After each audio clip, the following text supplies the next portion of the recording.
Bismillahirrahmanirrahim. Alhamdulillahi rabbil alamin.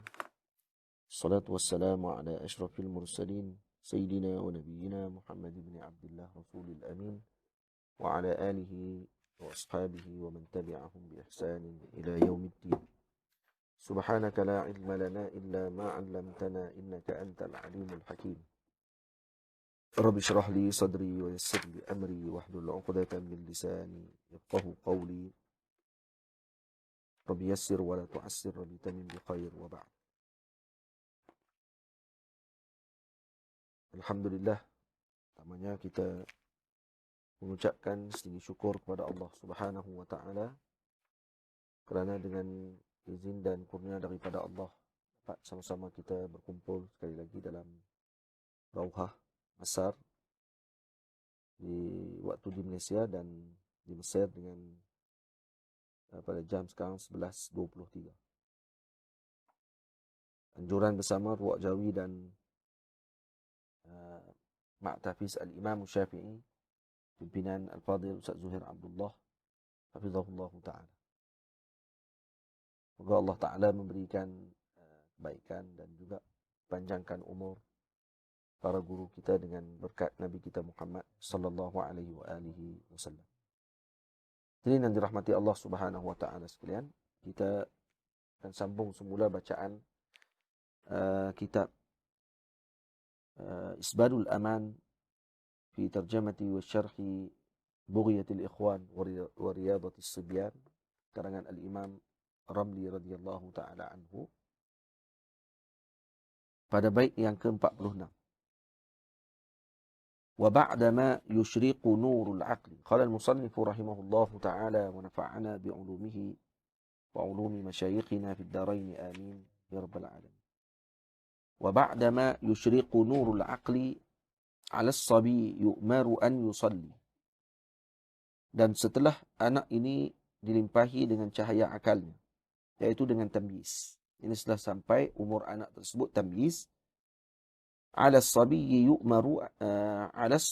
yu'maru an yusalli, maka hendaklah diarahkan ke atasnya untuk menunaikan salat. Jadi termasuk dengan sini kata Al-Imam Al-Ghazali radhiyallahu anhu, bila mana anak tadi telah sampai kepada umur tamyiz yang telah kita bincang sebelum ni, pada di sisi syarak diiktibar tamyiz pada umurnya 7 tahun. Nabi sallallahu alaihi wasallam mengatakan, muru auladakum bis salati ibna sab'i sinin, arahkan anak-anak kalian solat pada umurnya 7 tahun. Dan kemudian wadribuhum ibna 10 sinin, dan pukul mereka kalau mereka tidak solat, maka pukullah mereka dengan pukulan ta'dib ketika umurnya 10 tahun.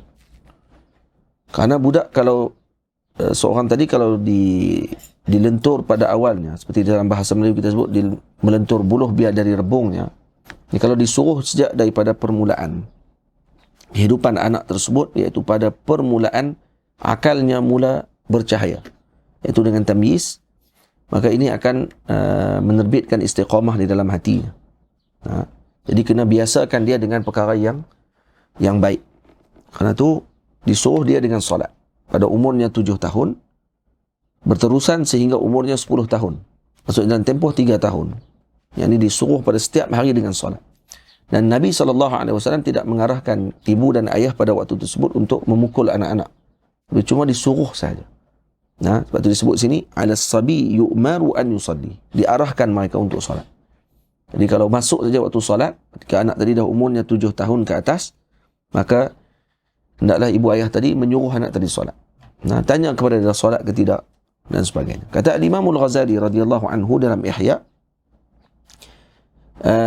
bila mana anak tadi telah sampai kepada umurnya tamyiz, maka tidak sepatutnya untuk diberikan kelonggaran kepada anak tersebut meninggalkan solat dan juga wudu. Wudu sekali termasuk. Jadi jangan diabaikan wudu. Jadi kadang ada ibu ayah yang suruh anak dia solat, tapi dia tak tanya anak dia wudu ataupun tidak. Tak kena tu. Karena kedua-dua perkara tadi perlu diarahkan dengan masa yang sama. Jadi kalau dia nak solat, tengok-tengok dia datang duduk dekat saf dah, tanya dia, wudu dah lagi? Tak wudu lagi, pergi ambil wudu dulu. Ambil wudu dulu. Tengok dia ambil wudu. Betul ataupun tidak. Betulkan dia pada waktu tersebut. Dan kemudian diarahkannya berpuasa. Yu'maru bisawmi fi ba'dil ayyami fi syahri Ramadan. Kalau dia tidak mampu, maka cukup sekadar sebahagian hari atau setengah hari. Yang penting dia dah biasa dengan puasa. Sebab tu puasa ni bukan benda yang senang juga sebenarnya. Perlu dilatih. Sebab tu ada orang kadang dah dewasa, dan kita tengok video orang putih yang try nak puasa tu. Orang Cina dia try nak puasa, nak tiru kawan-kawan dia Melayu. Dan akhirnya pagi tu bangun sahur. Lepas tu ambil video, sonok bangun sahur. Lepas tu tengah hari pukul 12 dah teruk dah. Kita tengah hari lah biasa ya. Tak biasa apa, bangkit pukul 12. Ya. Jadi bangkit pukul 12 lah. Baik, kalau kata ni pun tak, kita dah rasa tak ada apa pun sebenarnya. Kalau daripada pagi tak tidur pun, daripada sampai pukul 12 tengah hari buat kerja, rasa macam biasa aja. Ada siap yang tengah puasa boleh pergi main bola lagi. Yang boleh lari-lari lagi, jogging lagi. Dan kadang dia masih lagi berpuasa. Kerana apa? Kerana dah dibiasakan. Kerana benda yang dah dijadikan kebiasaan, maka pada waktu tersebut, walaupun setahun sekali saja, kalaulah orang tadi dia tidak pernah puasa pun Isnin dan Khamis, setiap minggu tak pernah puasa pun, masuk Ramadan, dia akan datang kekuatan untuk dia puasa. Tapi ada orang yang tak mampu puasa. Dia akan rasa lapar saja. Tak boleh dia, tak boleh duduk. Bukan ada gastrik ke, bukan ada apa pun. Dia tak boleh. Kenapa biasanya? Kerana tidak dilatih sejak pada kecil. Itu salah. Sebahagian pendakwah mengatakan bahawa Nabi suruh semayang saja, Nabi tak suruh puasa. Maka ni orang yang tidak membaca dengan selesai. Padahal yang disuruh oleh Nabi SAW termasuk puasa. Kata ulama, yu'maru bis-sawmi fi ba'di ayyami min syahri Ramadan. Dan kemudian pada waktu ketika tersebut sepatutnya dijauhkan dah anak tadi daripada perhiasan yang tidak sesuai dengan dia. Kalau anak tadi anak lelaki, maka jangan dipakaikan dia dengan pakaian sutra, jangan dipakaikan dia dengan emas.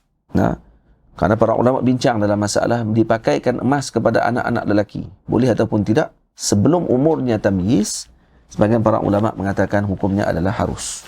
Boleh dipakaikan dengan emas kalau anak tadi sebelum tamyiz, hatta anak lelaki sekalipun. Ini dalam mazhab kita Syafi'i. Tapi setelah umurnya tamyiz, dijauhkan dia daripada perkara tersebut, dielakkan dia daripada perkara tadi. Jadi, dan kemudian diajarkan kepadanya perkara-perkara yang menjadi sempadan dalam syarak. Wa yu'allam kulla ma yahtaju ilaihi min hududi syar'i. Jadi diajar ini aurat, ini tak boleh buat, ini boleh buat. Maka diajarkan macam tu kepada anak tadi. Dan kemudian yuqawwaf minas sariqati wa aklil haram.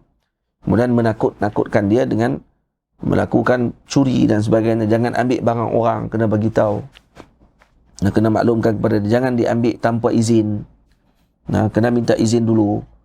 Jadi jangan dibiasakan dia. Kalau kerana dia biasa pada waktu tersebut, maka dia akan terus menjadi adat dia pada ketika mana dia dewasa nanti. Kemudian aklil haram, makan makanan yang haram tidak boleh. Dan juga tidak boleh menipu, tidak boleh khianat, tidak boleh melakukan perkara-perkara yang tidak baik.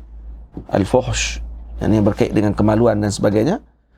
Dan apa sahaja yang berkait dengan kanak-kanak, kerana waktu ni waktu mereka mula untuk mengenal dunia, waktu mula mereka untuk nak melihat dunia ni dengan pandangan yang lebih luas pada waktu tersebut. Faham?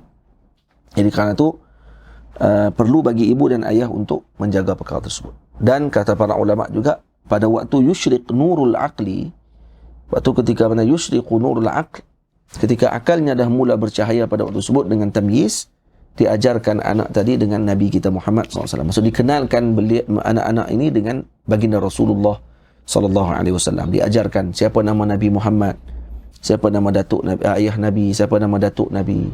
Dan dihafalkan kepada mereka.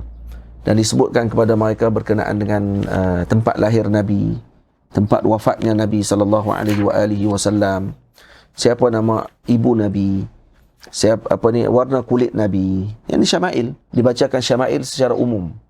Ini sebelum tidur, kan ada banyak buku-buku bacaan, yang mana buku-buku tersebut ditulis khusus untuk anak-anak, dibaca kepada mereka untuk mengenalkan anak-anak tadi kepada Nabi SAW. Jadi perlu untuk kita lakukan sedemikian kepada anak-anak kita, kerana mengenalkan mereka kepada Nabi Muhammad SAW, dan juga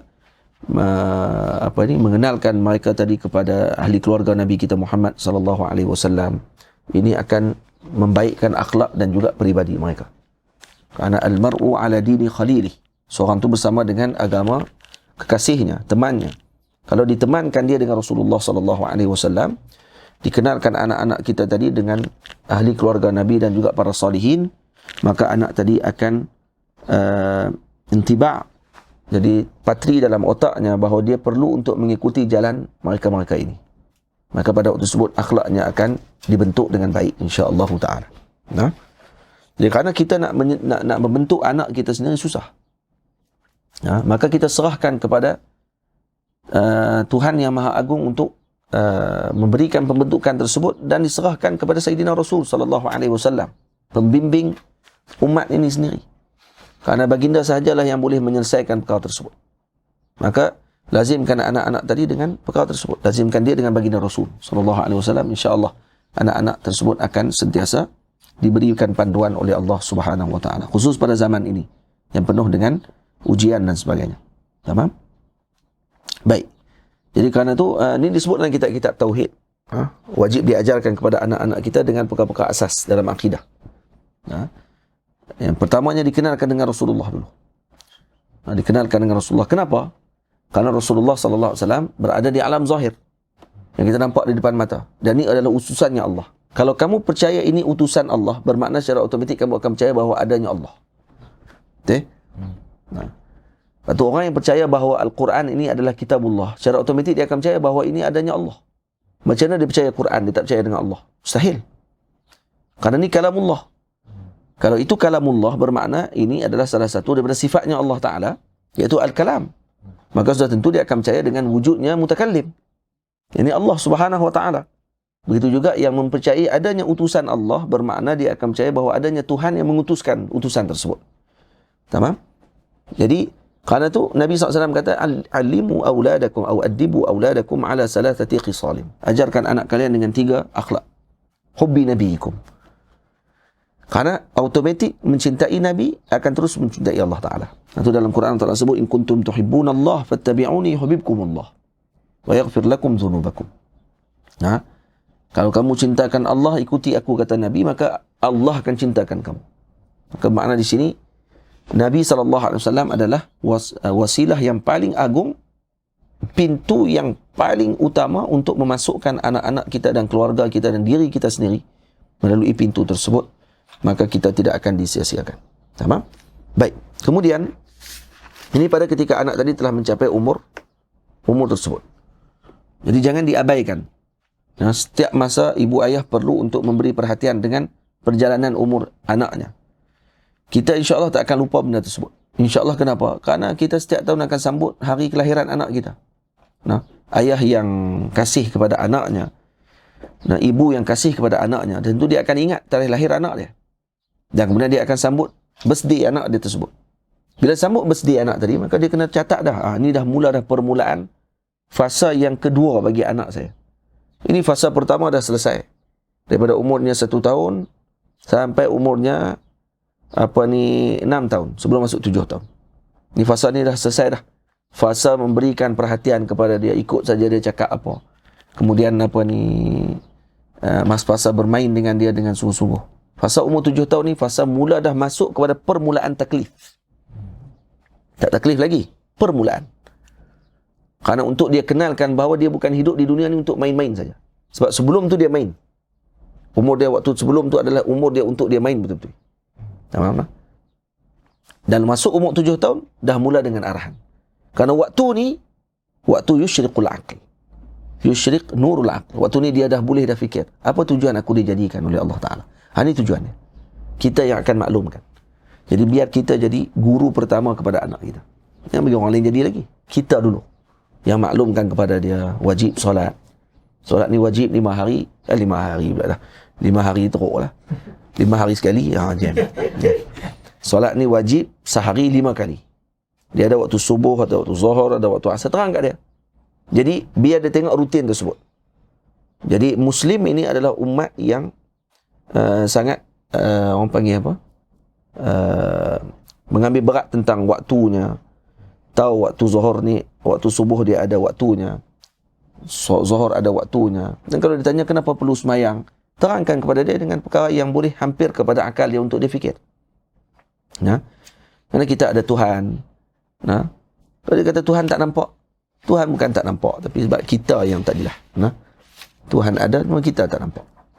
Tuhan zahir, cuma kita yang tak nampak kerana pandangan mata kita ni yang banyak kekurangan. Jadi kena banyak intiba' tauhid dalam hatinya tersebut. Tengok kepada alam. Al-Imam Al-Ghazali radhiyallahu anhu ada risalah beliau, risalah hikmah kepada makhlukat.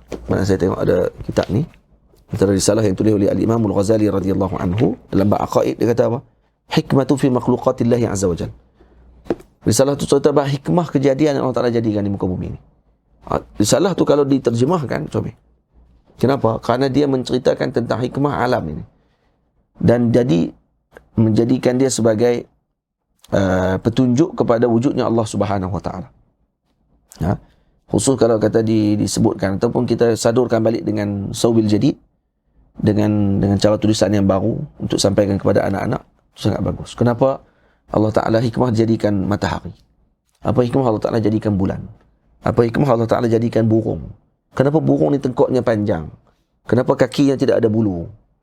Semua tu ditulis oleh Al-Imam Al-Ghazali. Kenapa Allah manusia ni dijadikan? Apa hikmah tubuh badan manusia ni begini bentuknya? Jadi semua benda tadi akan menerbitkan kata, sudah tentu yang menjadikan ni adalah Tuhan yang Maha Hakim. Tuhan yang Maha Agung, Maha Bijaksana. Dan tentu kalau kata ni, maka dia terus akan intibak ataupun akan terus terpatri dalam hatinya bahawa adanya Tuhan yang Maha Agung yang menciptakan dia. Dan dia perlu melaksanakan haknya kepada Tuhan tersebut yang telah menjadikan dia, iaitu dengan menunaikan solat, dengan melakukan perkara yang disuruh, meninggalkan perkara yang dilarang dan sebagainya. Tamam? Dan kemudian perkara yang disebut oleh para ulama yang mula-mula perlu diterangkan kepada anak-anak adalah tauhid mereka secara asas, dan juga mengenalkan mereka dengan Nabi kita Muhammad sallallahu alaihi wasallam. Nah, permulaannya dikenalkan mereka dengan baginda Rasul. Dan kemudian kata Al-Imam Ar-Ramli radhiyallahu anhu, wal yaltazim fi'lal kiramil awliya al-muttaqin as-salihin al-asfiya. Dan lazimkan ke atas anak itu melakukan perbuatan orang-orang mulia, para awliya yang bertakwa dan para salihin yang bersih hatinya. Jadi lazimkan anak-anak kita dengan mengenalkan mereka dengan para wali Allah Subhanahu Wa Ta'ala. Nah, jadi caranya apa dia? Bawa mereka ke majlis ilmu, bawa mereka ke majlis orang-orang saleh, temukan mereka dengan para salihin. Nah, jadi jangan dibiarkan mereka. Kalau ada majlis orang-orang saleh, bawa anak-anak pergi sekali. Itu sepatutnya. Nah, sebab tu kata ataupun kalau kata dia terlalu kecil, tak sesuai untuk pergi ke majlis tersebut, ibu dan ayah kalau mereka pergi, ataupun ayahnya kalau pergi ke majlis tersebut, kalau bertemu dengan para salihin tadi, ketika bertemu dengan mereka, kalau ada peluang, maka minta mereka doakan kepada keluarganya, minta didoakan kepada anaknya.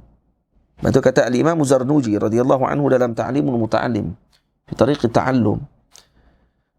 Kata Al-Imam Zarnuji, di antara adat orang-orang tua yang terdahulu, kalau kita inginkan anak kita menjadi orang yang mulia satu masa yang akan datang, maka muliakan orang yang mulia pada waktu tersebut. Siapa yang ingin anaknya menjadi ulama, maka muliakan fuqaha ataupun faqih yang datang ke tempatnya, diberikan hadiah dan sebagainya, maka Allah Ta'ala akan menjadikan anak-anaknya itu orang-orang yang alim. Kalau tidak anaknya yang mubasyarah, yang anaknya terus, kemungkinan cucu-cucunya nanti akan jadi salah seorang yang menjadi ulama, insya-Allah. Berkat apa? Berkat adabnya si ayah tadi kepada alim tersebut. Insya-Allah anaknya akan menjadi alim. Ini kata ulama. Jadi dudukkan mereka dengan orang-orang yang mulia. Wal yaltazim fi'lal kiramil awliya. Lazimkan ke atas anak itu melakukan perbuatan orang-orang mulia. Al-muttaqin as-salihin asfiya. Wa ya'tamid julusahu bainahum. Tengok. Dan hendaklah anak itu dibiasakan duduk di antara mereka, yakni para salihin, hatta yuwafiq tab'uhu tab'ahum, sehingga akhlaknya itu menyamai akhlaknya para salihin. Nah, ana al-mar'u ala dini khalilih, al-mar'u ma'a man ahab. Nah, humul qaum la yashqa bihim jalisuhum, dalam hadis disebut. Jadi didekatkan mereka, dibawa mereka dalam majlis ilmu. Untuk apa? Untuk mereka melihat akhlaknya para ulama. Sebab itu disebutkan oleh Syekh Dr.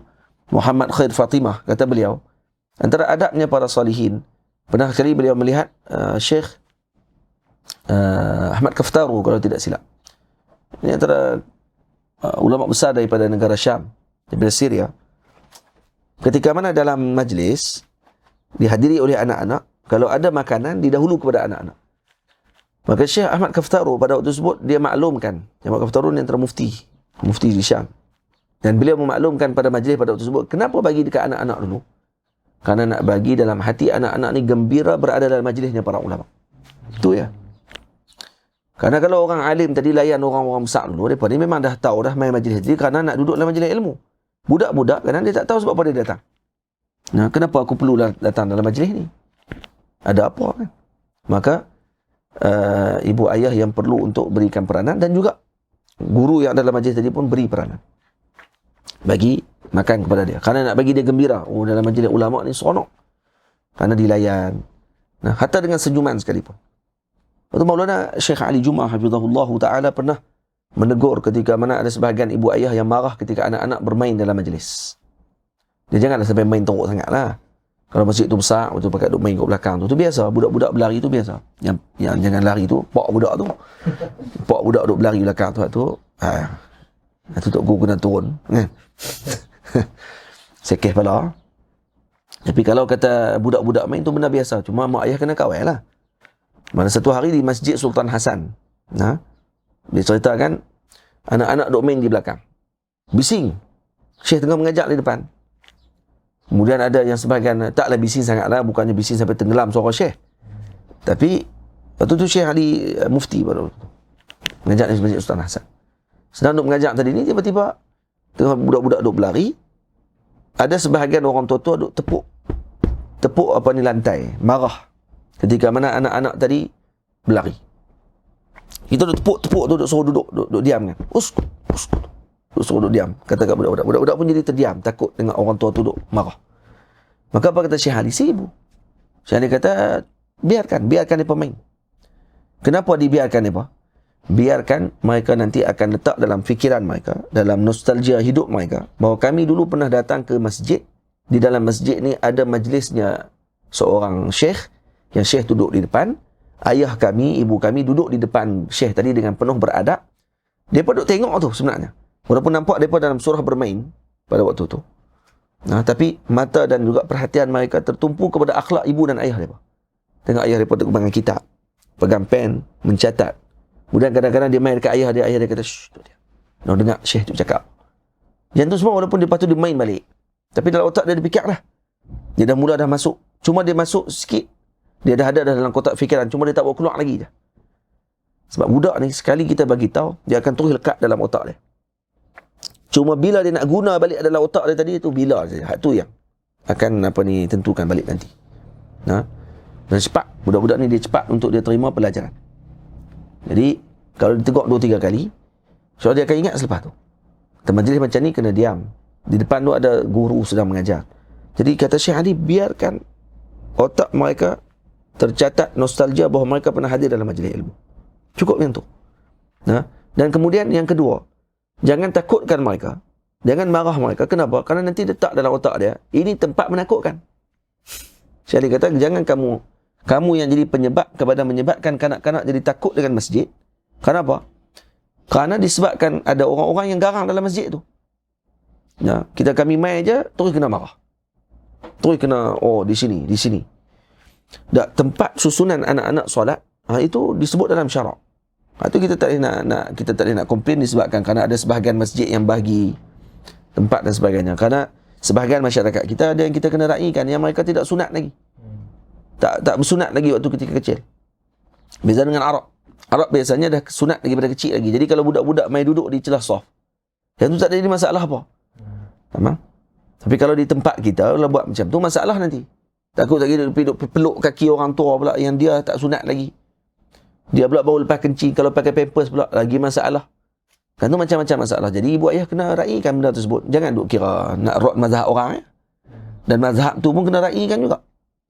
Mazhab kita Syafi'i berhati-hati dalam bab tersebut. Jadi kena jaga. Ni dah kita tengok negara lain. Tengok pula negara Turki. Mazhabnya Hanafi. Mungkin dalam mazhab mereka benarkan dalam masalah tersebut, tapi dalam mazhab kita tak benarkan. Ini kan mazhab negara kita. Yang tu yang sepatutnya. Ni tidak nak bawa main fadhah. Nak bawa main benda yang dinampak di negara lain, terus nak bawa main intibak, nak terus nak apa ni? Nak tatbik di negara dia. Nak terus nak diaplikasikan negara. Tak kenal lah macam tu. Faham? Jadi kalau ada pihak masjid buat hadanah, tempat untuk nak bela anak budak-budak. Budak-budak boleh bermain dalam kawasan dekat dengan masjid, menyebabkan mak ayah tidak perlu risau kalau anak-anak mereka nak main di situ. Khair. Tak ada masalah. Baik, kalau masjid tidak buat tempat tersebut. Kalau masjid tak buat tempat tersebut, maka apa ni, raikan. Ibu ayah yang perlu beri perhatian kepada anak-anak tersebut. Bukan semua masjid ada orang panggil apa, kemampuan untuk nak buat benda yang sama seperti masjid-masjid yang lain. Boleh? Tapi kalau kata masjid boleh sediakan tempat yang sedemikian, sangat bagus. Maksudnya setiap masjid ketika dalam pembinaan tadi dah ada siap dah. Ini tempat permainan untuk budak-budak. Untuk apa? Untuk tarik budak-budak datang ke masjid. Biar dalam hati mereka ini tempat yang mereka perlu datang. Dan jangan takutkan mereka. Itu kata Maulana Syahani, kalau ditakutkan mereka, mereka akan pergi ke tempat yang tidak menakutkan mereka. Tempat yang terhib mereka. Yang menyambut mereka dengan penuh kegembiraan. Di mana? Sisi. Cyber cafe. Tempat main apa ni, FIFA. Tempat main apa yang benda tambah tu? PS. Kan? PS lagi box mana? Box? Xbox. Benda semua tu dah. Yang zaman lah sekarang yang budak-budak duk main tu. Akhirnya dia akan bercampur dengan kawan-kawan dia yang tak elok. Dan kemudian mungkin dia akan lebih berat lagi, dia akan pergi ke disco. Dia akan pergi ke tempat kelab malam yang waktu tersebut tak ada seorang pun yang halang dia untuk dia nak buat apa saja di tempat tersebut. Dia kata kalau pergi masjid, ramai orang garang. Bebek kopi tempat-tempat je ni, tak ada siapa pun marah. Malah mereka terhib lagi. Sila. Nak apa? Ambil. Buat. Tempat ni lagi syok dia kata. Tempat tak dimarah. Sebab tu, politik kita, cara macam mana kita bermuamalah dengan mereka perlu untuk kita ambil perhatian. Sebab tu, kata Maulana Al-Imam Ahmad Kaftaro, ketika mana diberikan hadiah kepada anak-anak dengan bentuk gula-gula dan sebagainya, kata beliau, diberikan begini, dilakukan, dan ini sunnahnya Rasulullah. Rasulullah ketika datangnya buah yang baru, kalau kata ada orang bagi hadiah kepada Nabi dengan buah-buahan, maka Nabi akan mendoakan kebaikan pada buah-buahan tersebut. Kemudian Nabi akan buat apa? Nabi akan bagi kepada kanak-kanak terlebih dahulu. Boleh? Baik. Jadi, kemudian bila mana disuruh oleh al-imam, memang kata wa ya'tani julusahu bainahumu hatta yuwafiq tab'uhu tab'ahum. Dan hendaklah anak itu dibiasakan duduk di antara mereka, yakni para salihin, para ulama, sehingga akhlaknya itu menyamai akhlaknya para salihin. Yani akhlak anak itu menyamai akhlak orang-orang saleh. Karena mereka akan meniru dan juga akan mengambil perhatian dengan akhlaknya orang-orang tersebut, orang-orang soleh tadi. Karena duduk dengan orang-orang soleh tidak akan dicilakakan oleh Allah Ta'ala, malah duduk dengan orang-orang soleh ini akan menghidupkan hati. Mujarrad al-julus, duduk saja walaupun tidak cakap apa-apa dengan orang soleh, maka akan membeningkan hati dan kemudian akan memberikan kebaikan kepada orang tersebut. Karena mereka adalah warasul anbiya. Nah, orang soleh ini mewarisi, diwariskan daripada mereka dengan guru-guru mereka, dengan sifat tawadhu, dengan sifat hilm, lemah lembut, kasih sayang. Maka itu akan terpindah kepada orang yang berhampiran dengan mereka, yang bermuamalah dengan mereka. Karena itu tiba'u sarraqah, tabiat itu mencuri, sama ada yang baik ataupun yang buruk. Kalau kita duduk dengan yang baik-baik, maka tabiat yang baik tadi akan tercuri masuk ke dalam tubuh kita dan kadang kita tidak sedar. Begitu juga duduk dengan orang yang tidak baik. Tamam? Baik. Wal yangaris bi qalbihi ma yastami' wa yantabi' fi qalbihi ma yantabi'. Akan terpasak di hatinya apa yang didengarinya daripada perkataan baik daripada para salihin tersebut. Serta akan terpatri di hatinya apa yang dilaksanakan oleh awliya tersebut. Jadi akan teringat sungguh dengan perkara tadi. Saya semalam cerita dekat Muhammad Abu Nur. Kata Muhammad, ingat tak ni Habib Omar Jailani ni? Ingat dekat dia? Kata, Siapa dia Habib Omar Jalani? Habib Omar Jalani dulu Walid pernah bawa pergi ke rumah beliau di Makkah. Kemudian Muhammad didukung oleh dia. Lepas tu Muhammad main janggut dia. Ada gambar kita duduk 3 orang. Gambar tu ada lagi. Nah, sebab tu kadang-kadang gambar-gambar yang macam tu perlu dikeluarkan balik. Diletakkan dalam frame. Diletakkan dalam album. Untuk diingatkan bahawa dia dulu pernah duduk dengan orang-orang mulia ni. Untuk diingatkan balik kepada anak-anak kita bahawa dia pernah duduk dengan orang soleh ni. Ini ulama, ini awliya yang pernah kamu bersama dengan dia dulu. Takkan kamu tak mau tiru dia? Kamu kena tiru dia. Nampak tak? Muhammad dia suka dengan Maulana Syekh Ali Jumaah. Kenapa suka dengan Maulana Syekh Ali Jumaah? Sebab saya selalu sebut. Dan sebab kerana di rumah ada gambar Syekh Ali. Tiap hari dia duduk tengok. Begitu juga Syekh Ali Soleh. Begitu juga Syekh Abdul Aziz Syahawi. Begitu juga Syekh Ahmad Mamduh.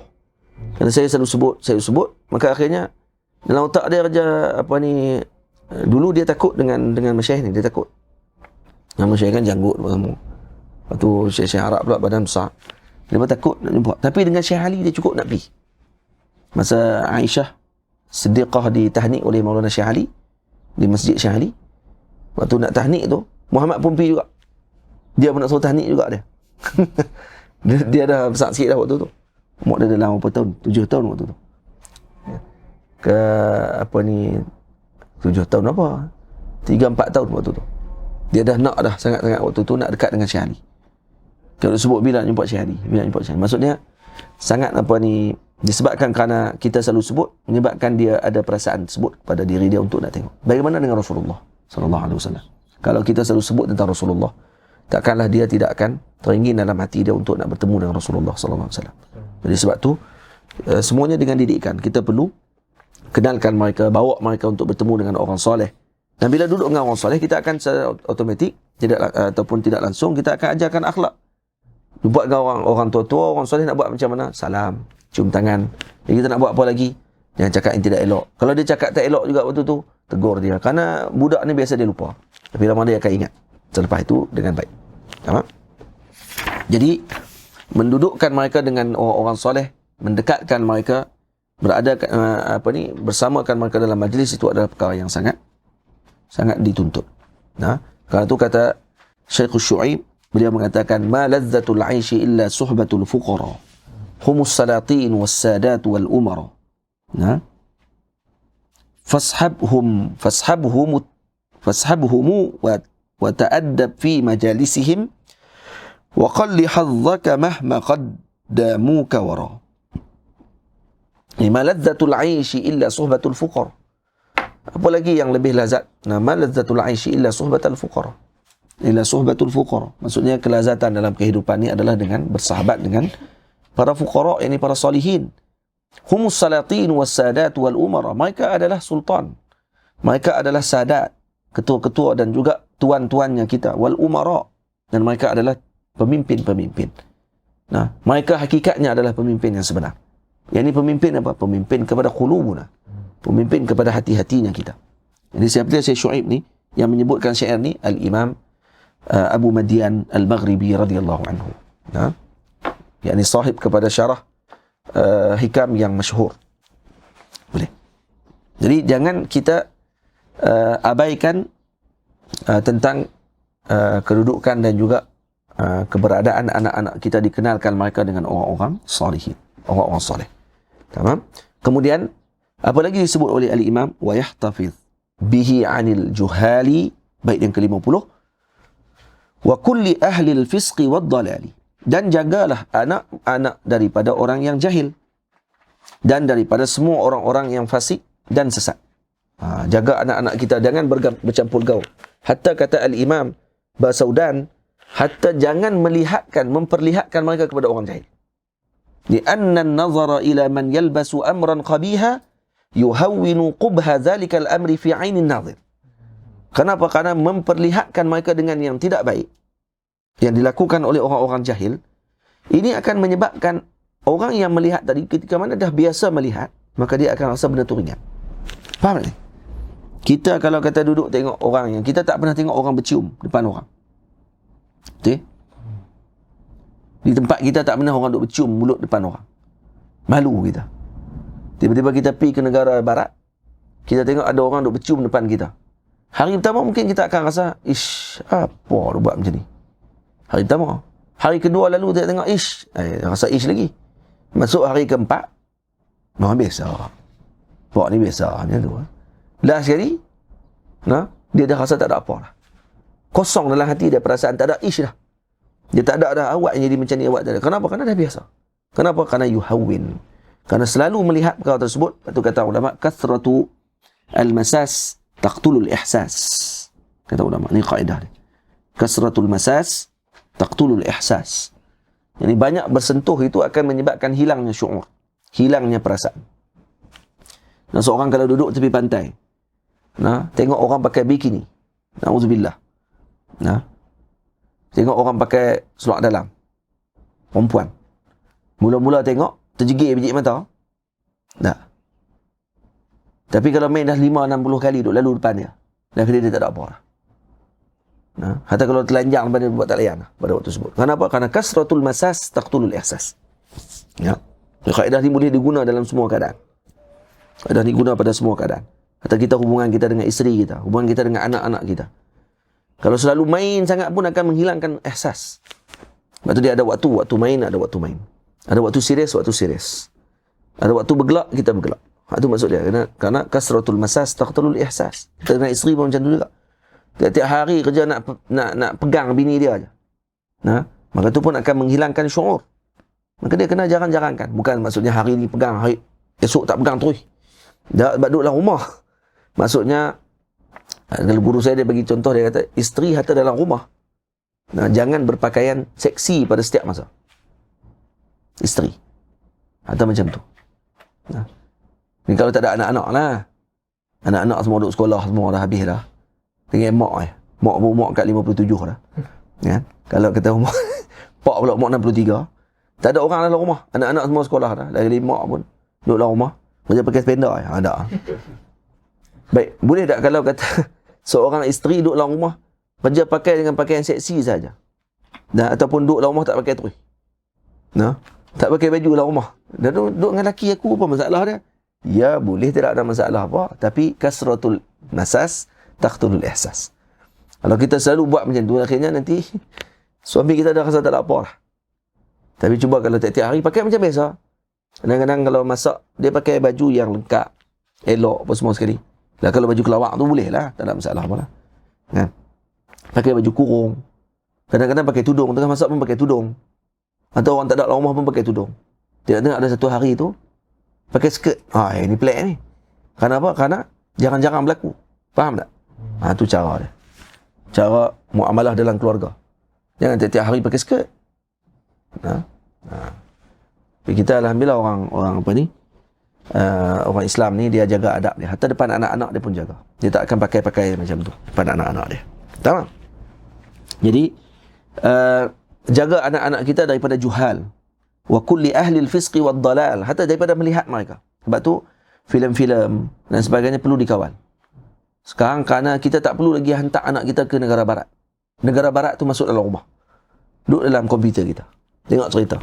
Tengah-tengah duduk tengok cerita. Mak Saleh ni cerita dia tak boleh tinggal daripada 2-3 benda. Arak, perempuan, cium. Masalah. Jadi kalau bawa anak-anak ataupun tengokkan anak-anak kita dengan cerita-cerita macam tu, saya cakap duk cium. Cerita Avengers. Cium mesti ada juga. Padahal lawan cukup kan. Berkaitan dengan cium tu. Saya duk cium. Picit hidung jadi ya. Kan? Main hidung. X-Men jumpa dengan bini dia, main hidung. Jadi ya. Ni dah nak kena cium juga. Cium tu mesti kena ada. Akhirnya dia nak bagi letak dalam hati orang-orang yang melihat ni. Dan ni biasa. Dan kita pun kadang-kadang bila tengok cerita-cerita macam ni, biasa. Cium ya, tak ada apa. Yang penting dia tak rabat naik. Tu ya. Maksudnya pada mula kita tengok benda-benda macam tu, kita akan berasa dalam hati, apa ni? Ya. Benda ni tak elok ni. Dan kena maklum, kalau kata ada cerita-cerita macam tu, tiba-tiba kita tengok. Kan ada filem keluarga, duduk dengan anak-anak, duduk tengok cerita. Kita keluar tu. Kau boleh belaju. Kau boleh tutup dulu. Jangan duk kata, tak ni part paling penting kali ni. Kalau kata terlepas part ni, kita tak faham cerita ni terus. Part dia rupanya tan cium tu ya. Tak kena bagi laju. Dan kena bagi tahu kat anak kita. Sebab dia letak dah. Kenapa ayah bagi laju? Kan? Kenapa ayah bagi laju tempat ni? Ya. Kena bagi tahu dia, tu benda tu tak elok tu. Kita tak boleh buat dengan orang yang bukan mahram kita. Nah, yang maksudnya yang ajnabi dengan kita tak boleh buat macam tu. Lelaki dengan perempuan ada hak dia. Kena terang waktu tu. Jadi kena bagi pada waktu tu pengajian kepada dia. Nah. Dan kalau kata nampak di depan mata kita di luar, elakkan mereka daripada melihat perkara tersebut. Tutupkan mata mereka daripada melihat perkara tadi. Faham? Lepas tu kadang-kadang ada orang bimbang dia tahu macam tu bahaya, ada TV dalam rumah ni bahaya. Tak. Kalau kita elakkan terus pun masalah juga nanti. Jadi TV tadi kalau ada, kita yang kawal. Kita pesan kepada mereka. Sebab tu kita bukan boleh kawal anak kita ni dengan kita duk kawal pergerakannya. Tak. Kita didik dia. Kerana dengan didikan tersebut, masukkan dalam hatinya tauhid, tahu kata Allah Ta'ala memandang dia, maka ketika tersebut dia duduk seorang diri pun dia akan tahu bahawa adanya Tuhan yang sedang melihat dia. Tamam? Yang tu. Dan kemudian kata al-Imam, wa man 'urif bil kadhibi wal qiyanah wa kulli man laysat lahu amanah. Juga lindungilah mereka daripada orang yang terkenal dengan penipuan dan khianat, dan daripada semua orang yang tiada padanya amanah. Jadi kena jauhkan anak-anak kita daripada orang yang ada sifat-sifat yang sedemikian. Kalau kata ada kawan anak-anak kita yang memang kaki penipu, dan kita kenal kata budak yang selalu menipu, maka jangan kawankan anak kita dengan orang tadi. Nah, dan kemudian jangan biasakan dia dengan menipu. Kerana orang ni dia akan biasa dengan teman yang dia berteman. Nah, kalau dia berteman dengan orang yang kakinya tipu, dan dia kaki penipu, maka pada waktu tersebut anak kita pun akan biasakan diri dia dengan menipu pada waktu tersebut. Kalau dia berkawan dengan orang yang suka khianat, maka dia juga akan melakukan khianat pada masa akan datang. Kalau kawankan anak kita dengan orang yang tidak ada padanya amanah, maka dia pun tidak akan ada amanah nanti. Nampak? Jadi kena bagi tahu kat dia. Ini benda yang amanah. Dan ini semua ni intibak. Dia akan ada kepatri dalam hati dia perasaan tersebut dengan didikan tadi. Dan kena tahu ini benda tak elok, ini akhlak yang tidak baik, ini akhlak yang dicela, ini orang akan benci. Bukan orang saja, Allah Ta'ala benci perkara ni. Maka nanti orang, anak-anak tadi akan dapat tahu ini boleh, ini tidak boleh. Boleh? Fa inna asla adabil akhyari hifdzus sabi an suhbatil asyrari. Nah, sesungguhnya asal daripada adab para salihin yang terpilih ialah menjaga anak-anak daripada bersahabat dengan orang-orang yang jahat. Ini. Jadi dijaga anak-anak daripada berteman dengan orang-orang yang jahat. Sebab tu kata al-Imam Zarruq radhiyallahu ta'ala anhu. Imam Zarruq kata apa?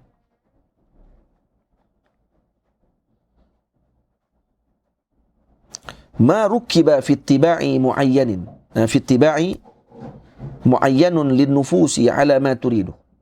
فلذا قيل إذا علم الصغير ما تميل إليه نفسه من المباحات خرج إماما فيها، وإذا انتحل المريد ما ترجحه حقيقته من الأذكار والأوراد كان معينا له على مقصده بدوامه.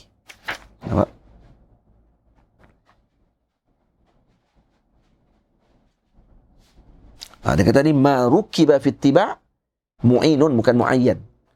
Ma rukiba fi ittiba' mu'inun lin nufusi ala ma turidu. Jadi mana-mana perkara yang rukiba fi ittiba', yakni yang telah diletakkan, dipatrikan pada tabiat seorang tersebut, ini membantu kepada jiwanya untuk melakukan apa yang diinginkan oleh jiwanya. Maknanya seorang ini dengan kebiasaannya. Sebab tu dikatakan idza alima as-saghir ma tamilu ilaihi nafsuhu min al-mubahat kharaja imaman fiha. Nampak tak? Jadi kalau seorang anak tersebut, nah, kalau dia mengetahui ma tamilu ilaihi nafsuhu min al-mubahat, jadi dia tahu dia punya kesukaannya pada suatu perkara apa, kharaja imaman fiha, maka dia akan buat benda tadi dengan sungguh-sungguh, menyebabkan dia akan jadi imam dalam bahagian tersebut. Maksudnya dia akan jadi pakar dalam bahagian tu. Itu juga kalau kata seorang murid tersebut, nah, idza intahala al-muridu ma turajjihuhu haqiqatuhu min al-adhkar wal awrad, kalau kata seorang murid tadi dia tahu mana yang muyul pada hatinya dengan zikir dan juga wirid, maka kana mu'inan lahu ala maqsadihi bidawami, maka dia akan membantu dia untuk berterusan dengan zikir dan wirid tersebut. Syarat dia kena tahu dan kena letak dengan tabiatnya. Baru dia akan membantu untuk seorang tadi berterusan dengan perkara tersebut. Sebab tu nak kena latih anak-anak ini untuk mereka ini dibiasakan mereka dengan perkara-perkara yang baik, dijauhkan mereka dari yang tidak baik. Karena kalau mereka muyul dah pada dengan yang tidak baik pada ketika tersebut, mereka akan terus mencari perkara yang tidak baik tersebut. Sebab tu Nabi dah bagi tahu permainan dengan anak-anak perempuan macam mana. Sebab tu disebut sebelum ni permainan. Kerana ni untuk melatih tibak dia. Anak perempuan dibagi permainan perempuan. Beli kepada dia tempat masak yang jenis tukar alat-alat masak tu. Untuk dia nak main-main masak-masak. Tu kerana dia perempuan. Nah, anak lelaki beli kat dia senapang. Biasa kerana dia orang lelaki. Beli pedang. Tapi kalau anak lelaki nak lipstick, masalah tu. Nah. Anak lelaki tiba-tiba nak jenis yang alat-alat masak. Mungkin jadi chef. Tak apalah. Mungkin nak jadi chef. Tapi kalau nak anak patung, nak main pula anak patung kerja, nak main sikat rambut anak patung kerja duduk depan cermin. Masalah tu. Tak boleh dibiarkan. Jangan duduk seronok. Mak ayah kalau tengok anak-anak lelaki macam tu, jangan duduk seronok. Sebab takut nanti jadi masalah. Besar nanti dia kata hilang dah. Ada lucing elok-elok, buang lucing. Tak lepas rumah.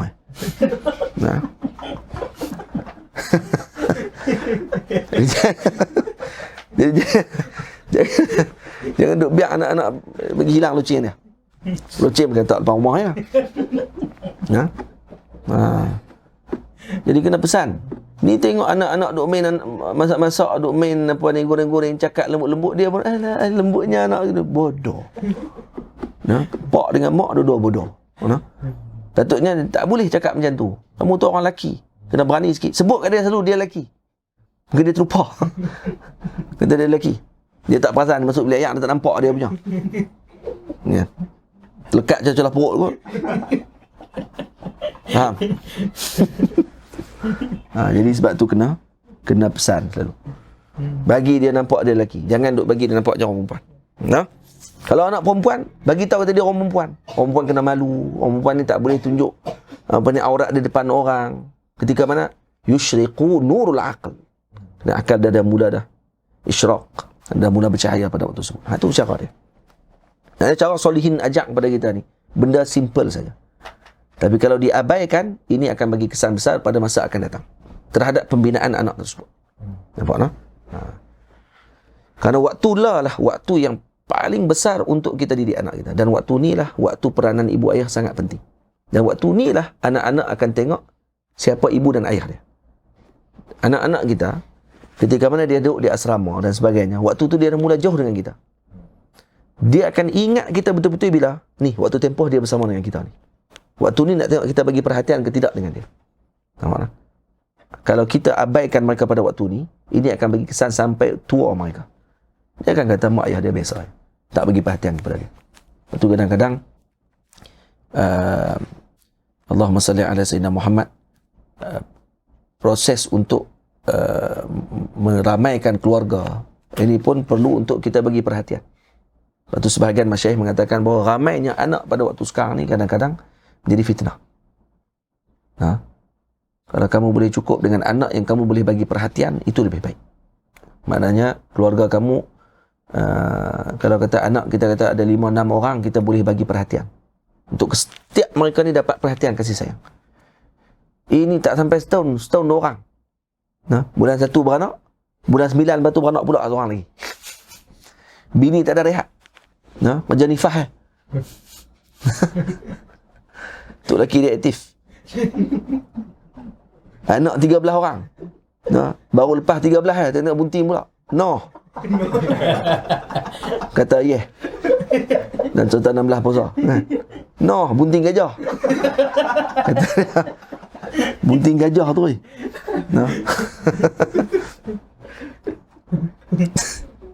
Kenapa apa ni tak macam tu? Sebab kalau anak kita contohnya terlalu ramai sangat, takut nanti tak diberi perhatian. Takut anak sebahagiannya ada yang tak diberi perhatian. Lepas tu kereta pula kecil, ada sebahagian mungkin dia tinggal di rumah. Tak boleh nak bawa pergi. Boleh bawa pergi kecil-kecil je lah. Hak besar-besar ni tinggal kat rumah, duduk rumah. Dia berdikari lah, kali tak rasa sangat dia punya kehidupan dia dengan mak ayah dia. Faham? Yang mungkin dia rasa dah dulu waktu kecil dulu. Tapi kalau main dengan selang tak berapa nak lama ni, jadi mak tak sempat nak bagi perhatian kepada anak, keluar pula anak baru pula.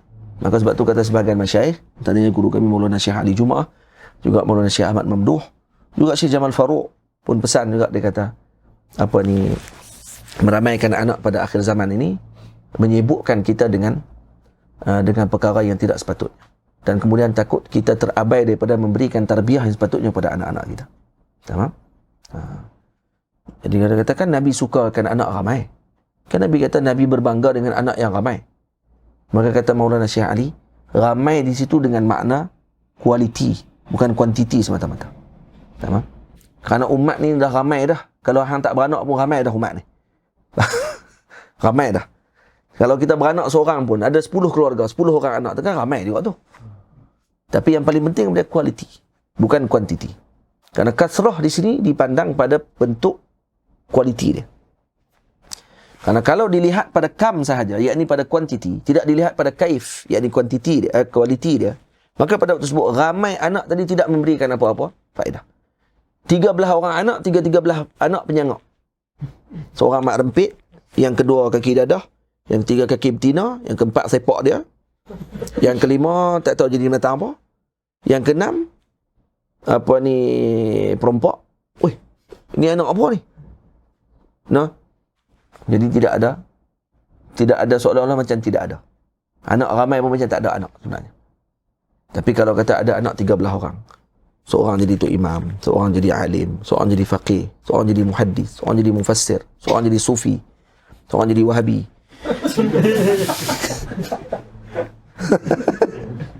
Kan? Hak wahabi tu pula jadi bahan lah. Sebab hak ni ramai lagi. Pok ni pakai kumpul, dia hantam dia seorang. Dah kali dia pun taubat balik, masuk balik ahli sunnah wal jamaah. Alhamdulillah. Jom ni. Jadi apa ni, anak kalau ramai yang macam tu, yang berkualiti, ya khair, alhamdulillah. Ini kalau anak ramai tapi semuanya tak berguna, buat apa? Tak sempat nak bagi tarbiyah. Nah, sampai akhirnya anak yang kecil, yang baru umur 1 tahun, dah ada adik daripada waktu tersebut. Nah, kalau dah Allah Ta'ala bagi rezeki macam mana kan? Dia dah rancang elok, dia tengok Allah keluar juga dapat juga rezeki. Jangan duk pilih lempak pula anak tu. Jaga elok-elok. Tapi kalau kata kita boleh selangkan 3 tahun selepas tu baru dapat anak pula, jadi sempatlah hak yang tu dia berasa nak jadi kakak.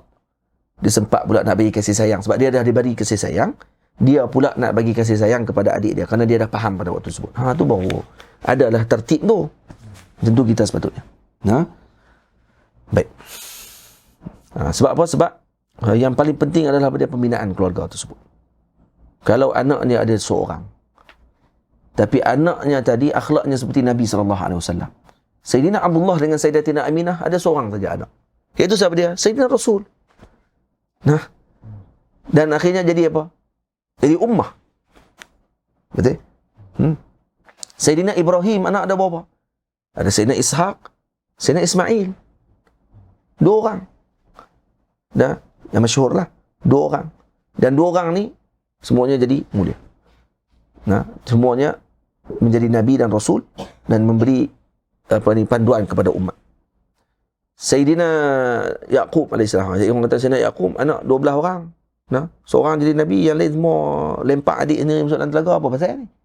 Tu macam mana pula? Nabi Yaqub tak sempat nak bagi tarbiyah ke kat anak-anak dia. Buat elok sikit. Cakap biar terang. Nah, jangan cakap jadi orang bodoh. Nabi, sebab tu sebahagian pandangan ulama mengatakan bahawa anak-anak Nabi Yaqub, kesemua mereka adalah Nabi Allah Ta'ala. Macam mana Nabi boleh buang Nabi? Takkan Nabi boleh buang Nabi dalam telaga? Maka kata ulama, mereka buang Nabi Yusuf alaihissalam ke dalam telaga adalah seperti Nabi Allah Khadir alaihissalam menyembelih seorang budak dan juga mengoyakkan kapai, mengosakkan kapai daripada dicuri oleh raja yang zalim. Membunuh budak tersebut daripada budak tadi menyesatkan ibu dan ayah dia. Nah, sebab tu kata para ulama, kalau dibaca dalam tafsir, Nabi Khadir alaihissalam ketika bunuh budak tersebut, Nabi Musa alaihissalam marah. Nah, kamu telah, Nabi Musa kata apa? Laqad ji'ta syai'an nukra. Nah, kamu telah buat benda yang berat ni. Sebelum tu Nabi Musa kata ketika mana Sayyidina Khadir alaihissalam pecahkan kapai, Nabi Khadir kata apa? Laqad ji'ta syai'an imra. Lepas tu kata ulama, imra dengan nukra lebih berat. Kerana nukra melibatkan dengan nyawa, bunuh. Jita syai'an nukra, ini lebih berat lagi ni. Baik, ketika mana buat benda tersebut, Sayyidina Qadir buat macam mana bunuh budak tadi. Dan riwayat kata dia pegang kepala budak tu, dia kepak, kemudian dia sembelih, dia kerak kepala pula. Dia buat macam mana? Kalau ingat dalam tafsir Jalalain, buat macam tu lah. Dia panggil budak tadi, dia pulah kepala, patah, kemudian dia sembelih pula, cabut pula kepala. Dah sembelih, cabut lah kan. Dia kata, jadi kita kata tu dia sampai teratus sekali. Nah, waktu Nabi Musa marah waktu tu. Waktu Nabi Sayyidina Qadir kata, ini beza aku dengan hang. Dia kata, hang tak tahu, dia kata, benda yang aku buat ni. Dan ketika tu ditunjuk balik kepada Nabi Musa AS, ketika dibelah, dilihat di katifnya, ditulis kafir. Tulis di dada ni, dekat dengan tulang rusuk, tulang bau ni, ditulis apa? Kafir. Ini buktinya. Ini kafir. Budak ni kafir. Nanti dia akan menyesatkan bapaknya dan ibunya. Dan apa yang Allah Ta'ala bagi selepas tu hikmahnya? Katanya setelah itu, si ibu dan si ayah ni dapat seorang anak, katanya perempuan. Dan anak perempuan tersebut berkahwin dan akhirnya lahir nabi-nabi daripada keturunannya. Masya Allah. Nah, lahir keturunannya nabi-nabi daripada hasil perkahwinan dengan anak yang baru dilahirkan. Anak tadi anak yang soleh, yang solehah, dan berkahwin dan akhirnya dapat para anbiya alaihimussalatu wassalam yang ramai setelah tu. Hikmah Allah Ta'ala jadikan. Jadi kata ulama, abang-abang Nabi Allah Yusuf alaihissalam membuang Nabi Yusuf dalam telaga seperti mana yang dilakukan oleh Nabi Qadir. Zahirnya kamu nampak seperti bercanggah, tapi batinnya adalah untuk menyampaikan Nabi Qadir ke dalam istana. Maksudnya dari telaga ke singgah sana. Nampak tak? Jadi untuk disampaikan Nabi Yusuf ke sana, perlu dibuang dalam telaga dulu. Itu sebabnya. Maka diambil sebab tersebut. Kerana tu Nabi Yusuf AS sendiri sebut dalam mimpinya. Apa dia kata? Inni ra'aitu ahada asyara kawkaba. Wasyamsa wal qamara. Saya telah melihat 11 bintang. 11 bintang, maknanya 11 orang adik-beradik dia. Dia tak sebut 11 taik. Saya telah melihat 11 taik. Saya telah melihat 11 himar. Sembah kepada dia. Tak. Saya melihat 11 bintang. Sebab tu kata ulama, bila ditakbirkan dalam mimpi tadi dengan bintang, maknanya mereka ni semua petunjuk. Petunjuk kepada umat. Kerana apa? Kerana bintang ni adalah petunjuk kepada orang yang gelap. Yang pada waktu malam yang gelap. Maksudnya, mereka ni adalah petunjuk Allah. Faham tak? Itu sebahagian ulama tafsirkan sedemikian. Jadi maknanya semua anak-anak Nabi Ibrahim adalah, Nabi Yaqub AS adalah orang-orang yang mulia. Kalau ikut pandangan tersebut. Ikut pandangan tersebut. Sama. Jadi, kena didik anak-anak kita. Kena jauhkan mereka daripada perkara yang tidak baik. Kenapa? Idzittiba'u tasruqut tiba'a wa kullu man sahib khabithan da'a. Ini kerana tabiat itu sifatnya mencuri tabiat yang lain, dan setiap yang berteman dengan orang yang jahat itu akan rugi. Wa qad ata, sebab tu disebut tu inna tiba' tasruqut tiba'. Ana at-tiba' sarraqah. Tabiat itu mencuri. Jangan kita sampai biarkan dicuri akhlak kita dengan yang tidak baik. Wa qad ata nassun 'anil rasuli bi anna tab'al mar'i kal khalili. Dan sesungguhnya telah datang nas hadis baginda Rasulullah sallallahu alaihi wasallam bahawa sesungguhnya tabiat seseorang itu adalah seperti kekasihnya. Kerana dia akan sentiasa bersama dengan orang tersebut. Dia akan ikut, maksudnya. Seperti kekasihnya, kerana apa? Kerana dia akan ikut dengan kekasihnya. Jadi kalau kita letakkan tabiat anak-anak kita dengan tabiat yang baik, maka pada waktu tersebut ia akan berterusan dengan akhlak tadi. Sebab tu al-mar'u ala dini qalili. Dan kemudian esok insya-Allah kita akan sambung pada bait yang seterusnya, pada bait yang ke-55 insya-Allah. Wa yamna'uhu kathratal kalami li'annahu min 'adati al-li'ami aidan wa min an yabtadi khitaba illan yakuna qawluhu jawaba.